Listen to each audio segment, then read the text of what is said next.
All right, so the video you've all been waiting for, this is now the processing section of the mastering class. So we've imported it, everything's nice, plenty of headroom, fades in and out, everything feels good.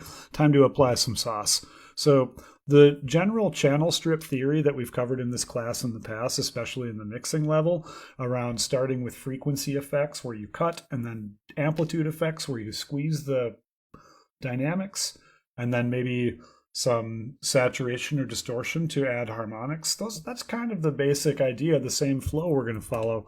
It's just going to be even more specific. So generally speaking, the main devices we use in our mastering channel strip when we're working entirely within Ableton are as follows. EQ8, and then multiband dynamics, and then glue compressor. And those are the three kind of standard mastering tools you're going to use pretty much every time.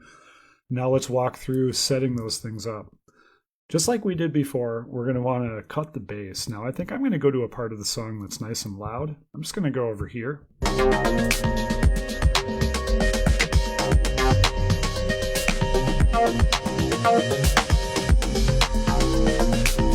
like that sub bass drop that's kind of rolling right there. I'm going to make sure to not be boosting at all. And I'm just cutting usually somewhere between 20 and 33 hertz. 25, 28 is usually a pretty good spot. I've got that really deep sub bass rumble, which I do really like, so I want to preserve that as much as I can. Try and get close. Nice, that feels pretty good. So I cut the bass. That's easy. Next thing I would do is maybe ring it out a little bit. So let's turn on a band, and if you remember from mixing, we ring out usually somewhere between like 300 or 400 hertz up to about 6 or 7K. That's really usually the zone we want to watch out for.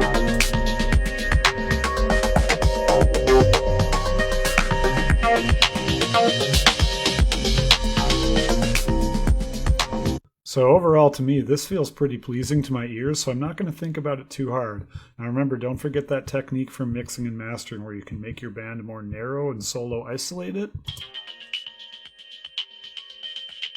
Definitely some ringing going on right there. Take a note, 3.06 hertz. Now naturally, with content that has a lot of melody and harmony and key, it's going to get louder when you're hitting notes that are in key, like that's in key. That's in key. Do, do, do, do. So we're listening ideally for things that are undesirable. Definitely hit a couple squeakies over here, like this guy. That's not in any key, I don't think. Let's cut that just a touch.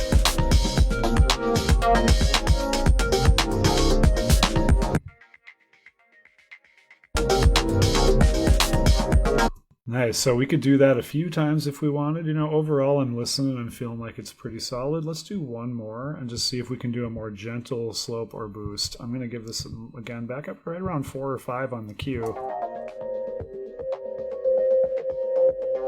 Definitely some stuff going on there. I'm going to tame that just a touch.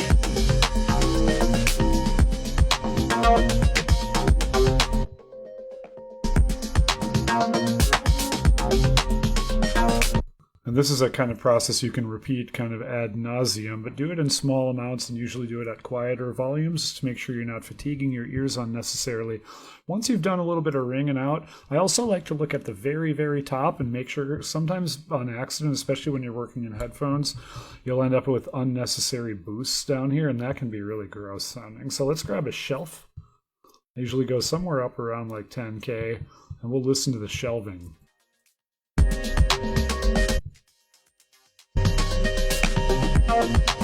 See, I see some peaks up here.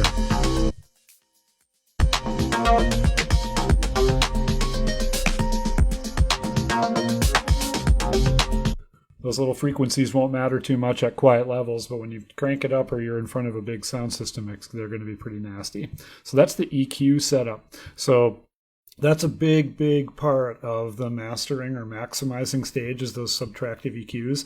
And I am going to probably readdress them after I apply some glue compression and soft clipping, just like we did in mixing, where there's this relationship between squeezing the dynamics and cutting the unnecessary frequencies. But let's leave it at that for now, and we'll get a chance to do some more ringing coming up soon.